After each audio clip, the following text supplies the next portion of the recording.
If you earn interest from FDs, stop here. This video walks you through how to fill Form 121, especially for FD interest, including a separate section for senior citizens. From this financial year, Form 15G and 15H have been replaced by Form 121. You can only fill this form if your estimated tax liability for the year is zero. Now, before we dig into how you fill the form as an FD investor, let me quickly give you a refresher on what the TDS rules are for the FDs. If you're below 60, 10% TDS is deducted when your FD interest crosses 50,000 in a year. For a senior citizen, this limit is 1 lakh. And if your PAN isn't linked, TDS jumps to 20% regardless your age. Now, if you've already watched our videos on what Form 121 is and how to fill it, great. We'll skip the basics and straight jump to the FD specific parts. We'll cover both general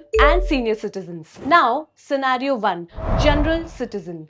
Below 60. After filing your basic details like name, PAN, address, in step 5, select resident and choose no since your age is below 60. In step 9, select interest income from FDs. In step 10, enter your expected FD interest for the year. In step 11, select no if this is your first Form 121 this year. If you've already submitted to other banks, select yes. Then mention the number of forms you have submitted in 11A. And in 11B, mention the total interest declared in those forms. In step 13, enter your total estimated income for the year. It includes everything: your salary, FD interest and all other sources. For a detailed walkthrough of any step, check our step-by-step video linked here. Now, scenario 2. Senior citizens 60 and above. Most steps are the same, only these two differ. In step 5, after selecting resident as your residential status, choose yes as your age is or will be above 60 during this financial year. In step 10, enter your expected FD interest for this year. All other steps are the same as scenario 1. If you have any questions of Form 121, drop them in the comments below and follow Fixed Returns Academy